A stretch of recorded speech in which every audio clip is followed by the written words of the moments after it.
আলহামদুলিল্লাহ নাহমাদুহু ওয়া নুসাল্লি আলা রাসূলিহিল কারীম আম্মা বা'দ আউযু বিল্লাহি মিনাশ শাইতানির রাজীম বিসমিল্লাহির রাহমানির রাহিম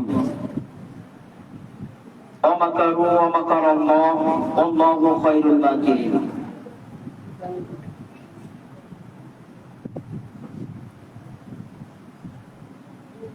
মাওলানা মনসুর আহমদ রাহমাতুল্লাহ আলাইহি তাহফিজুল কোরআন মাদ্রাসা কর্তৃক আয়োজিত আজকের এই সিরাতুন নবী সাল্লাল্লাহু আলাইহি ওয়াসাল্লাম শীর্ষক আলোচনা সভা ও সবক প্রদান অনুষ্ঠানে সম্মানিত সভাপতি উপস্থিত আছেন। আজকের এই অনুষ্ঠানের সম্মানিত মেহমানবৃন্দ, অত্র প্রতিষ্ঠানের সম্মানিত মুহতামিম, প্রিয় বড় ভাই হাফেজ মাওলানা আব্দুর রহমান, আমার সামনে উপস্থিত ছাত্র অভিভাবক বৃন্দ, স্নেহের ছাত্র বৃন্দ, সোশ্যাল মিডিয়ার মাধ্যমে যে সমস্ত ভাইয়েরা আজকের এই অনুষ্ঠান উপভোগ করছেন, সকলকে আমার অন্তরের অন্তরস্থল থেকে সালাম, আসসালামু আলাইকুম ওয়া রাহমাতুল্লাহি ওয়া বারাকাতুহু।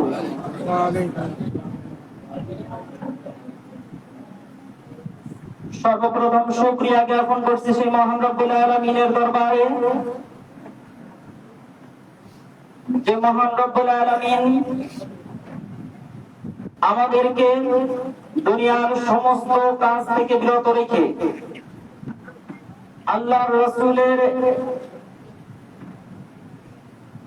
এই মার্কাজ,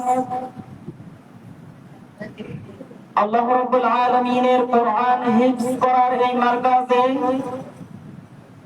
এত সুন্দর মনোমুগ্ধকর একটি পরিবেশে আসার তৌফিক দান করেছেন।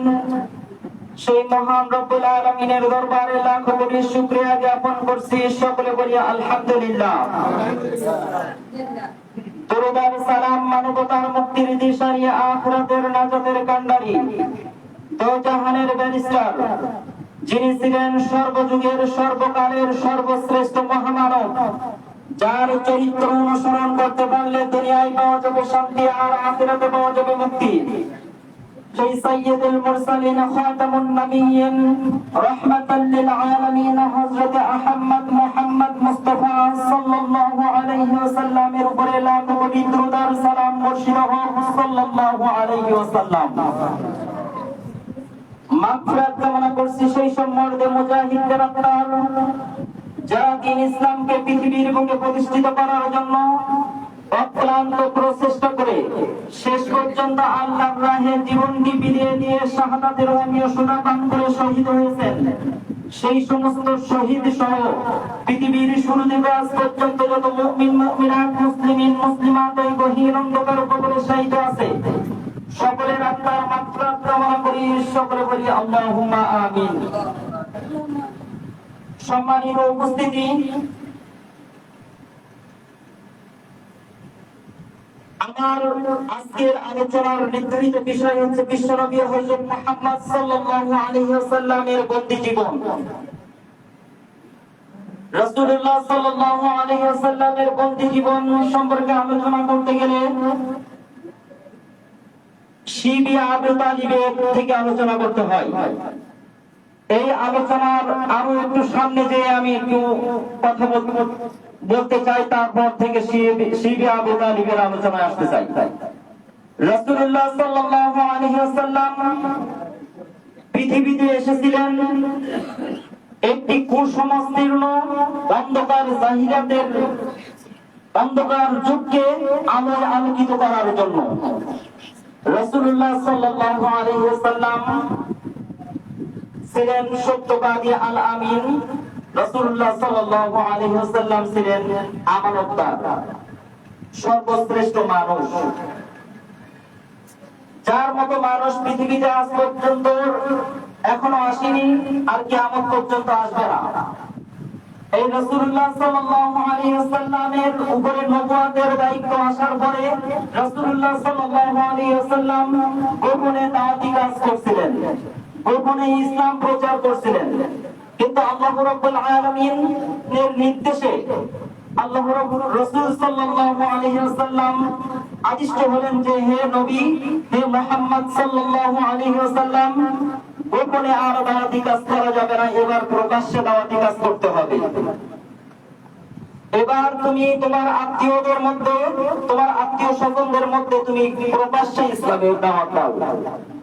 রাসূলুল্লাহ সাল্লাল্লাহু আলাইহি ওয়াসাল্লাম সে অনুযায়ী সাবা পাহাড়ে রাসূলুল্লাহ সাল্লাল্লাহু আলাইহি ওয়াসাল্লাম একদিন প্রত্যুষে সকালবেলা দাঁড়িয়ে ডাক দিলেন, ইয়া সাবাহা। কুরাইশ মক্কার লোকদেরকে ডাক দিলেন। রাসূলুল্লাহ সাল্লাল্লাহু আলাইহি ওয়াসাল্লামের ডাকে সমস্ত গোত্র থেকে মানুষ আসলো, প্রত্যেকটা ব্যক্তি আসলো। যারা আসতে পারেনি তারা লোক ভাড়া করে পাঠিয়ে দিল যে মুহাম্মদ কি বলে শুনে এসো। রাসূলুল্লাহ সাল্লাল্লাহু আলাইহি ওয়াসাল্লাম সমবেত উপস্থিতিদের সামনে বলল যে আমি যদি বলি আমার এই পিছনে পাহাড়ের পাদদেশে একদল শত্রু বাহিনী প্রস্তুত হয়ে আছে, যে কোনো মুহূর্তে হামলা করবে, তোমরা কি বিশ্বাস করো? সকলে সমস্বরে বলে উঠলো যে হ্যাঁ আমরা বিশ্বাস করি। রাসূলুল্লাহ সাল্লাল্লাহু আলাইহি ওয়াসাল্লাম বললেন যে তাহলে তোমরা যদি একটা কালিমা মেনে নাও, এই কথা মেনে নাও, তাহলে তোমরা আযাব থেকে বেঁচে যাবে, তোমাদের দুনিয়ায়ও শান্তি পাবে, আখিরাতেও মুক্তি পাবে। সেই দাওয়াত হচ্ছে লা ইলাহা ইল্লাল্লাহ মুহাম্মাদুর রাসূলুল্লাহ সাল্লাল্লাহু আলাইহি ওয়াসাল্লাম। রাসূলুল্লাহ সাল্লাল্লাহু আলাইহি ওয়াসাল্লাম এই দাওয়াত প্রকাশ্যে তার আত্মীয় স্বজন কুরাইশদের মাঝে প্রকাশ্যে দাওয়াত দিলেন, কালিমার দাওয়াত দিলেন। সাথে সাথে আবু লাহাব পাথর ছুঁড়ে মারতে উদ্যত হলো। আবু লাহাব বলল তুমি ধ্বংস হয়ে যাও। আল্লাহ রাব্বুল আলামিন সূরা লাহাব নাজিল করলেন। সম্মানিত হাজিরিন, এখান থেকেই শুরু হয়ে গেল রাসূলুল্লাহ সাল্লাল্লাহু আলাইহি ওয়াসাল্লামের উপরে সাথে বিরোধিতা। যে মুহাম্মদ সাল্লাল্লাহু আলাইহি ওয়াসাল্লাম আল আমিন ছিলেন, সত্যবাদী ছিলেন, যে রাসূল মুহাম্মদ সাল্লাল্লাহু আলাইহি ওয়াসাল্লাম সর্বশ্রেষ্ঠ আমানতদার ছিলেন, সেই মুহাম্মদ সাল্লাল্লাহু আলাইহি ওয়াসাল্লাম শুধুমাত্র কালিমার দাওয়াত দেওয়ার কারণে সাথে সাথে আবু লাহাব সেই মুহাম্মদ সাল্লাল্লাহু আলাইহি ওয়াসাল্লামকে মারতে উদ্যত হলো, সাথে সাথে শত্রু হয়ে গেল।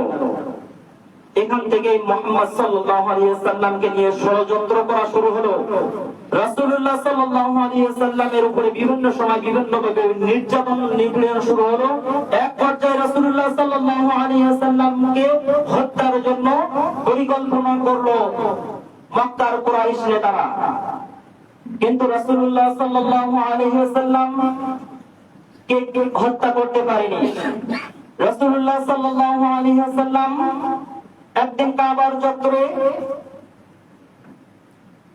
সাই করার সময় কাবার চত্বরে দেখলো যে আবু জেহেল সহ কয়েকজন মক্কার কুরাইশ নেতারা জড়ো হয়ে আছে। রাসূলুল্লাহ সাল্লাল্লাহু আলাইহি ওয়াসাল্লামকে হত্যা করার জন্য তারা, তার মধ্যে থেকে একজন এসে রাসূলুল্লাহ সাল্লাল্লাহু আলাইহি ওয়াসাল্লামের গলায় গামছা দিয়ে শ্বাসরোধ করে হত্যা করার চেষ্টা করলো, কিন্তু রাসূলুল্লাহ সাল্লাল্লাহু আলাইহি ওয়াসাল্লামকে হত্যা করতে পারেনি। আবু বকর সিদ্দিক রাদিয়াল্লাহু তাআলা আনহু এসে রাসূলুল্লাহ সাল্লাল্লাহু আলাইহি ওয়াসাল্লামকে উদ্ধার করলেন। আরেকদিন আবু জেহেল, রাসূলুল্লাহ সাল্লাল্লাহু আলাইহি ওয়াসাল্লাম সিজদায় পড়ে আছে, আবু জেহেল বড় একটি পাথর খণ্ড নিয়ে এসে রাসূলুল্লাহ সাল্লাল্লাহু আলাইহি ওয়াসাল্লামের মাথার উপরে আঘাত করে পাথর চাপা দিয়ে মারার জন্য, হত্যা করার জন্য পাথর নিয়ে আসলো। কিন্তু রাসূলুল্লাহ সাল্লাল্লাহু আলাইহি ওয়াসাল্লামের কাছে যাওয়ার আগেই দেখলেন যে তার রাসূলুল্লাহ সাল্লাল্লাহু আলাইহি ওয়াসাল্লাম আর আবু জেহেলের মধ্যখানে এক বড় একটি উট দাঁড়িয়ে আছে। আর রাহিকুল মাকতুম কিতাবের মধ্যে উল্লেখ এভাবে আছে যে ওই উট এমন লম্বা, এত দাঁতওয়ালা বিশিষ্ট, এত হিংস্র, আবু জেহেল বলছে যে আমি মনে করলাম যে আমাকে খেয়ে ফেলবে। সেখান থেকে আবু জেহেল ফিরে আসলো, ভয়ে ফিরে আসলো, রাসূলুল্লাহ সাল্লাল্লাহু আলাইহি ওয়াসাল্লামকে হত্যা করতে পারলো না। যে সময় রাসূলুল্লাহ সাল্লাল্লাহু আলাইহি ওয়াসাল্লামকে হত্যা করতে না পেরে মক্কার কুরাইশ নেতারা মাথা খারাপ হয়ে যাচ্ছে, মুহাম্মদ সাল্লাল্লাহু আলাইহি ওয়াসাল্লামকে তো থামানো যাচ্ছে না, কিভাবে থামানো যায়? আবু তালিবের সাথে পরামর্শে বসলো যে আপনার ভাতিজা মুহাম্মদকে থামান, তা না হলে কিন্তু আমাদের হাতে উঠিয়ে দেন, আমাদের হাতে উঠিয়ে দেন। কিন্তু আবু তালেব তাদের হাতে মুহাম্মদ সাল্লাল্লাহু আলাইহি ওয়াসাল্লাম প্রিয় ভাতিজাকে উঠিয়ে দিলেন না। মক্কার কুরাইশ নেতারা দেখলো যে কোন ষড়যন্ত্রই কাজ হচ্ছে না, বিকল্প চিন্তা করতে হবে।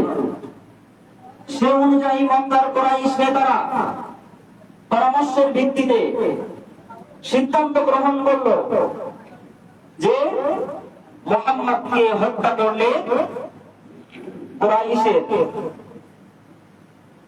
সমস্ত মানুষের মধ্যে রক্তপাত হবে, রক্তের বন্যায় ভেসে যাবে, হত্যা করা যাবে না। বিকল্প চিন্তা করে দেখলেন যে মুহাম্মদকে নির্বাসনে পাঠাতে হবে, বন্দী করতে হবে। সে অনুযায়ী রাসূলুল্লাহ সাল্লাল্লাহু আলাইহি ওয়াসাল্লামকে বন্দী করা হলো। রাসূলুল্লাহ সাল্লাল্লাহু আলাইহি ওয়াসাল্লামকে মক্কার কুরাইশ নেতারা সিদ্ধান্ত গ্রহণ করলো মুহাম্মদ সাল্লাল্লাহু আলাইহি ওয়াসাল্লাম এবং তার সঙ্গীদের সাথে কেউ ওঠা বসা করবে না, কেউ কথা বলবে না, কেউ লেনদেন করবে না, কেউ বিবাহ শাদী করবে না। মুহাম্মদ সাল্লাল্লাহু আলাইহি ওয়াসাল্লাম এবং তার গোষ্ঠী, তার চাচা আবু তালেব এবং তার সঙ্গীদের সাথে কেউ কোনো ধরনের আর্থিক লেনদেন করবে না, কোনো বেচাকেনা করবে না, বিয়ে শাদী করবে না, কোনো ওঠা বসা করবে না। সম্মানিত হাজিরিন, তারা সিদ্ধান্ত নিয়ে একটা লিখিত দলিল আকারে লিখলো, লিখিত চুক্তি করলো, তারা লিখিত আকারে লিপিবদ্ধ করলো, চুক্তি লিপিবদ্ধ করলো, দলিল লিপিবদ্ধ করলো। সেই দলিল কাবা শরীফের গায়ে লটকিয়ে দিল যে মুহাম্মদ সাল্লাল্লাহু আলাইহি ওয়াসাল্লামের সাথে, মুহাম্মাদের সাথে যারা আর্থিক লেনদেন করবে, কথাবার্তা বলবে বা ওঠা বসা করবে, তাদেরকে নির্বাসনে পাঠানো হবে। সম্মানিত হাজিরিন, রাসূলুল্লাহ সাল্লাল্লাহু আলাইহি ওয়াসাল্লামের চাচা আবু তালিব এবং রাসূলুল্লাহ সাল্লাল্লাহু আলাইহি ওয়াসাল্লামের সঙ্গীরা শিবি আবু তালিবের বন্দী হয়ে গেল। তারা সেখানে চলে গেল। তাদের সাথে কেউ ওঠা বসা করে না, তাদের সাথে কেউ কথাবার্তা বলে না, তাদের সাথে কেউ লেনদেন করে না। সম্মানিত হাজিরিন, জিলহজ মাসে কোন রক্তপাত, মারামারি, হানাহানি নিষিদ্ধ ছিল। সে সময় রাসূলুল্লাহ সাল্লাল্লাহু আলাইহি ওয়াসাল্লাম এবং শিয়াবে আবু তালিবের বন্দীরা বাইরে বেরিয়ে কাফিলার, বিভিন্ন কাফিলার সাথে লেনদেন করার জন্য, কোন খাদ্য সামগ্রী ক্রয়ের জন্য চেষ্টা করত। কিন্তু আবু লাহাব সেই কাফেলাকে, সেই বাণিজ্যিক কাফেলাদেরকে বলে দিত যে তোমরা ওদের কাছে, মুহাম্মাদের অনুসারীদের কাছে কোনো বেচাকেনা করতে পারবে না। তারা যা দাম বলতো তার ডবল দাম বলতো আবু লাহাব, তাদের কাছে বিক্রি করতে দিত না। এই পর্যায়ে শিয়াবে আবু তালিবের মধ্যে মুহাম্মদ সাল্লাল্লাহু আলাইহি ওয়াসাল্লাম সহ তার সঙ্গীরা একে একে তিনটি বছর অতিবাহিত করলো। তাদের কাছে প্রথম বছরে তারা ছাগল খেয়ে, গোশত খেয়ে তারা তাদের জীবন ধারণ করলো। এক পর্যায়ে তাদের পশুর চামড়া খেলো, খেয়ে তাদের জীবন ধারণ করলো, জীবন বাঁচিয়ে রাখলো। তারা তাদের গাছের পাতা এবং ছাল খেয়ে তাদের জীবন বাঁচিয়ে রাখলো। শেষ পর্যন্ত নিরুপায় হয়ে আল্লাহ রাব্বুল আলামিনের কাছে ফরিয়াদ করছে। আল্লাহ রাব্বুল আলামিন তারাও পরিকল্পনা করে আর আল্লাহ রাব্বুল আলামিনও পরিকল্পনা করে। ওমাকারু ওমাকারাল্লাহ আল্লাহু খায়রুল মাকিরিন। সম্মানিত হাজিরিন, আমরা দেখেছি আমাদের এই সমাজে যারা ইসলামের কথা বলতো, যারা দ্বীনের দাওয়াত দিত, তাদেরকে এইভাবে জালিম শাসকেরা ইতিপূর্বে আমাদেরকে নির্বাসনে পাঠিয়েছিল। আমরা ঘর হতে বের হতে পারতাম না, আমরা বাজারে আসতে পারতাম না, আমাদের কাছে কোনো দোকানদার আমাদেরকে বসতে দিত না। এমন একটি সময় আমরা পার করে এসেছি কিছুদিন আগে। সম্মানিত হাজিরিন, আমাদের দাওয়াত ছিল একটি, আমাদের কথা ছিল একটি, অপরাধ ছিল একটি। আমরা ইসলামের কথা বলি, কালিমার কথা বলি, কালিমার দাওয়াত দিই। সেদিন রাসূলুল্লাহ সাল্লাল্লাহু আলাইহি ওয়াসাল্লামকে বন্দী করার একটাই অপরাধ ছিল, কালিমার দাওয়াত দেওয়া, ইসলাম প্রচার করা। রাসূলুল্লাহ সাল্লাল্লাহু আলাইহি ওয়াসাল্লাম 3টি বছর সেখানে অতিবাহিত করার পরে আল্লাহ রাব্বুল আলামিন মক্কার কুরাইশ নেতাদের মধ্যে ভাঙন সৃষ্টি হয়ে গেল। তাদের মধ্যে কিছু সংখ্যক নেতারা এই চুক্তিপত্র, এই দলিল ভঙ্গ করে মুহাম্মদ সাল্লাল্লাহু আলাইহি ওয়াসাল্লাম এবং তাদের সাথীদেরকে সেখান থেকে উদ্ধারের সিদ্ধান্ত নিল। তারা তাদের মধ্য থেকে একজন বলল যে ওই দলিল ওখান থেকে বের করে নিয়ে আসতে হবে, আমরা এই চুক্তি ভঙ্গ করতে হবে, এই দলিল ছিঁড়ে ফেলতে হবে। আল্লাহ রাব্বুল আলামিন রাসূলুল্লাহ সাল্লাল্লাহু আলাইহি ওয়াসাল্লামের কাছে ওহী পাঠালেন, বললেন যে আমি ওমাকারু ওমাকারাল্লাহু আল্লাহু খায়রুল মাকিরিন। তারাও পরিকল্পনা করে আর আমিও পরিকল্পনা করি, আমার পরিকল্পনা সর্বোত্তম পরিকল্পনা। তারা যে চুক্তি লিপিবদ্ধ করেছে, তারা যে দলিল লিখেছে তোমাকে নির্বাসনে পাঠানোর জন্য, তোমাকে বন্দী করার জন্য, আমি সেই দলিলকে পোকায়, ওই পোকায় খেয়ে আমি ভস্ম করে দিয়েছি। সেই দলিল আর নেই।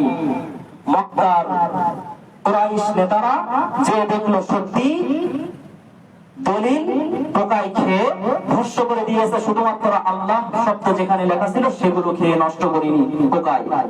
সম্মানিত হাজিরিন, আমাদের নেতাদেরকে যারা ইসলাম প্রচার করত, তাদেরকে ফাঁসিতে ঝুলিয়ে ইসলামকে নিশ্চিহ্ন করার পায়তারা করেছিল জালিম শাসকেরা, তারা পারেনি। আল্লাহ রাসূলকে নির্বাসনে পাঠিয়ে বন্দী করে হত্যা করতে পারেনি। সম্মানিত হাজিরিন, যুগে যুগে যারা ইসলামের কথা বলেছে তাদেরকে জালিম শাসকেরা এভাবে হত্যা করার চেষ্টা করেছে, কিন্তু তারা পারেনি। আল্লাহ রাব্বুল আলামিন এইজন্য বলেছেন ওমাকারু ওমাকারাল্লাহু আল্লাহু খায়রুল মাকিরিন। তারাও পরিকল্পনা করে আর আমিও পরিকল্পনা করি, আমার পরিকল্পনা সর্বোত্তম পরিকল্পনা। সম্মানিত হাজিরিন, আল্লাহ রাব্বুল আলামিন আমাদেরকে এখান থেকে শিক্ষা নিয়ে রাসূল যতই বাধা বিপত্তি, জেল জুলুম, হামলা মামলা আসুক না কেন, আমরা দ্বীনের পথ, ইসলামের এই পথ ছেড়ে যেতে আমরা রাজি না। আল্লাহ রাব্বুল আলামিন আমাদেরকে আজীবন আমৃত্যু ইসলামী আন্দোলনের পথে, ইসলামের এই পথে টিকে থাকার তৌফিক দান করুন। ওয়া মা তাওফীকি ইল্লা বিল্লাহ। আসসালামু আলাইকুম ওয়া রাহমাতুল্লাহ।